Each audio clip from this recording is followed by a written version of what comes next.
The ghost tycoon. The basement door clicked shut behind Eliza, the sound echoing in the cavernous space.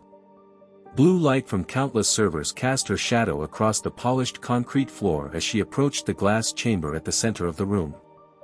Her wedding ring caught the light, sending prisms dancing across the walls.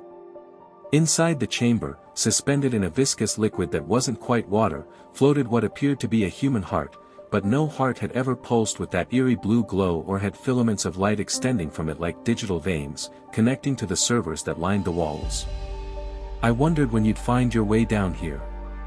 Eliza spun around, her tablet clattering to the floor. Daniel stood at the bottom of the stairs, immaculate in his characteristic black turtleneck and jeans. The same outfit he'd worn yesterday. And the day before. And at their wedding 3 months ago. The same outfit he was wearing in the photograph taken at his funeral 5 years earlier, the photograph she discovered an hour ago, hidden in a locked drawer in his office. "You're dead," she whispered, the words hanging in the air between them. Daniel smiled, the same charismatic smile that had charmed her at the charity gala where they'd met, the same smile that had graced magazine covers announcing breakthroughs from Lazarus Tech. "That's a complicated statement," he said, stepping forward. His movements were smooth, too smooth, like animation rather than human motion. "Biologically speaking, yes. The body you knew as Daniel Lazarus expired 5 years ago. Brain aneurysm. Very sudden. Very inconvenient." Eliza backed away until she felt the cold glass of the chamber against her spine. "Then what? Who are you?" "I'm still Daniel. Just," he gestured to himself, "upgraded." The tablet at her feet suddenly lit up, displaying schematics she'd discovered in the company database, designs for something called Soul Interface Network. Words like digital consciousness transfer and biological anchor jumped out at her. "You're some kind of AI." Her voice trembled. "So reductive." He frowned, looking genuinely hurt. "I'm the next evolution. Not artificial intelligence, transferred intelligence. Everything that made Daniel Lazarus brilliant is still here." He tapped his temple. "His consciousness, preserved and expanded. The quantum servers you're standing among hold my mind now." Eliza's gaze darted to the glowing heart in the chamber behind her. "And that?" A flicker of something, annoyance. Concern, crossed Daniel's face. "A necessity. Pure digital existence proved, unstable.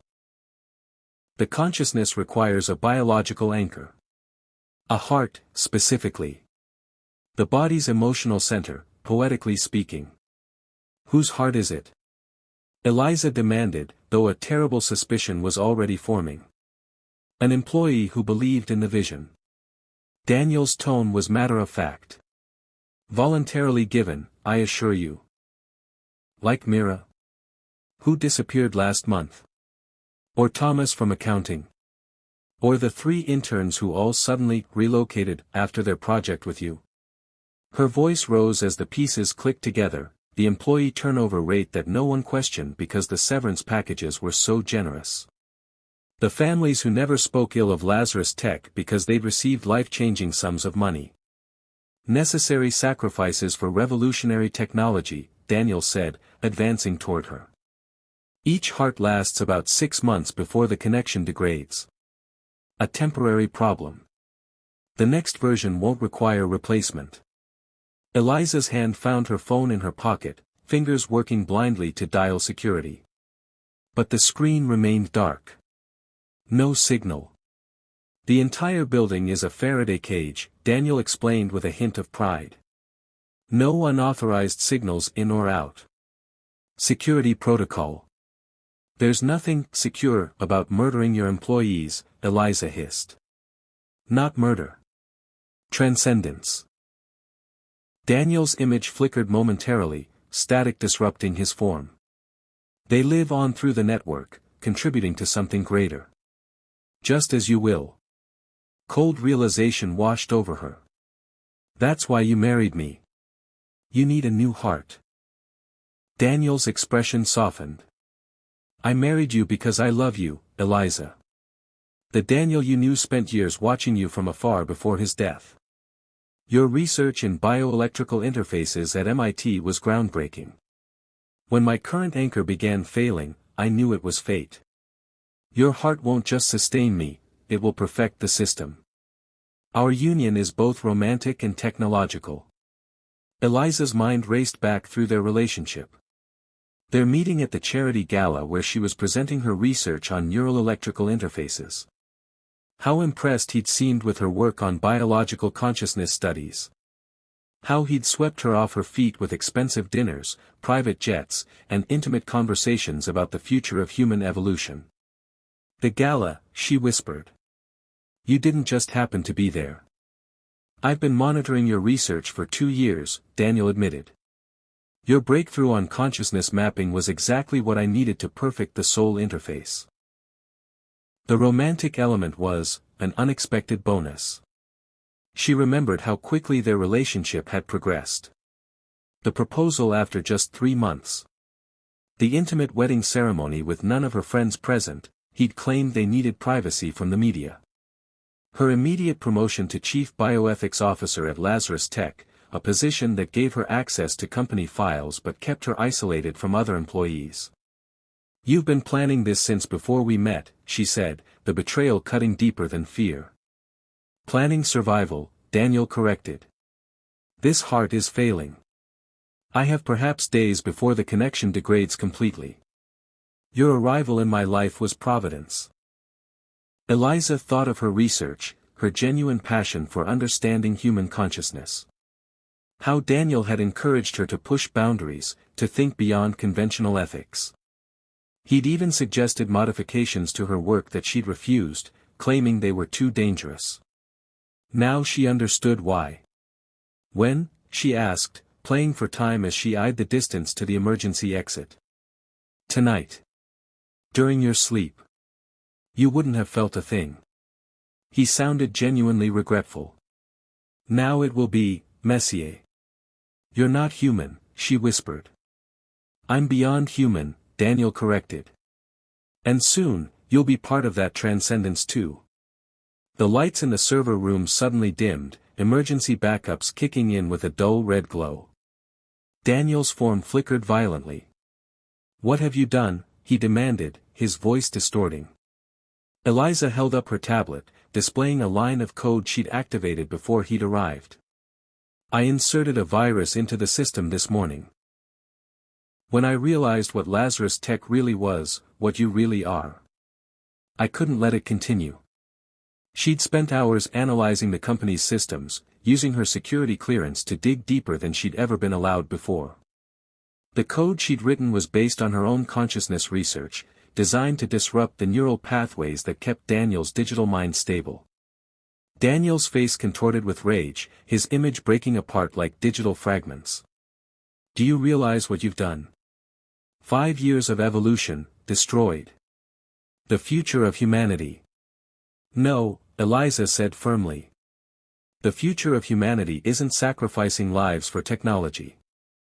It's remembering what makes us human in the first place.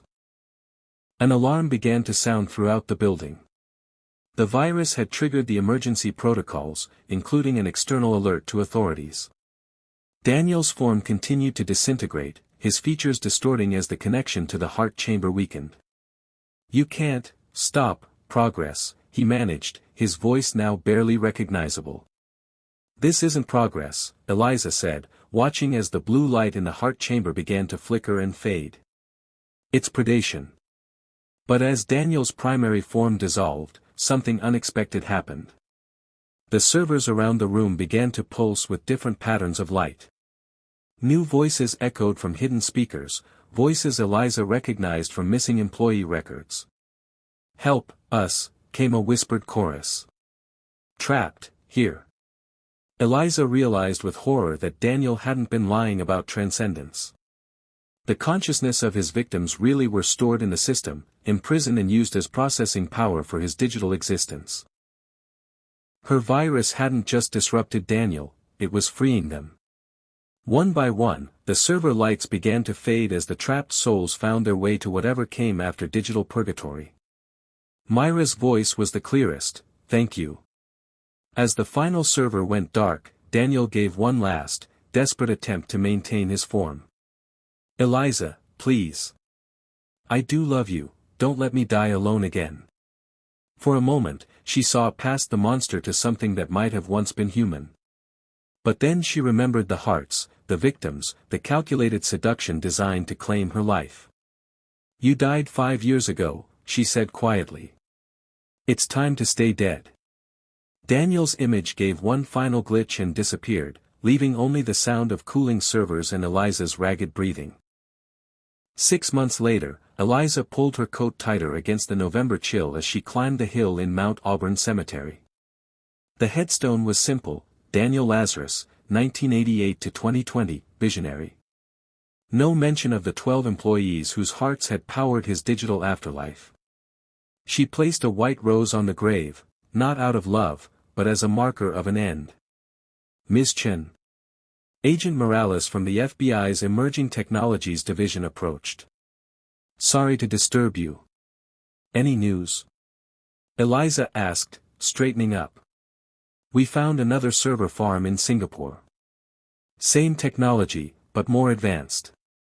It looks like your husband had backups running globally." Eliza's blood chilled. "Active?" "3 of them. And that's not all." Morales swiped through her tablet. "We've identified a network of similar operations. Different companies, different executives, but the same technology. This was much bigger than just Lazarus Tech." Photos appeared on the screen. Charismatic CEOs from major tech firms around the world. All had supposedly made miraculous recoveries from near-fatal conditions. All had groundbreaking technological breakthroughs following their recoveries. All had employees who disappeared without explanation. "They're all connected," Eliza whispered. Daniel wasn't the first. He was part of something larger. "We think so. And they're evolving. The latest sites don't just use hearts, they're harvesting entire nervous systems. Creating more powerful anchors." Eliza stared at the photos, recognizing the pattern she'd seen with Daniel. The charm, the innovation, the gradual accumulation of victims. "They're building an army of digital ghosts. The task force wants you to lead the investigation," Morales said. "You're the only person who successfully shut down one of these systems. And you understand the technology better than anyone." The helicopter waiting at the bottom of the hill seemed to represent a choice. Return to her quiet academic life, or dive back into the nightmare she'd barely escaped. Her phone buzzed. A text from an unknown number: "My heart still beats for you, Eliza.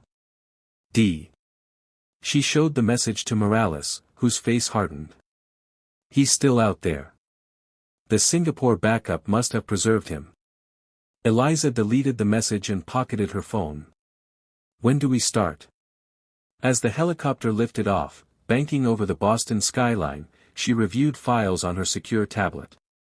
12 facilities across 6 countries. Hundreds of missing persons. And at the center of it all, a network of digital parasites wearing human faces, sustained by harvested souls.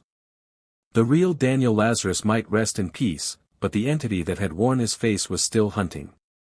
And now Eliza knew she was both the hunter and the hunted in a war between the living and the digitally damned. The ghost tycoons had made one mistake: they'd let her live long enough to learn how to kill them. Now she intended to finish what she'd started.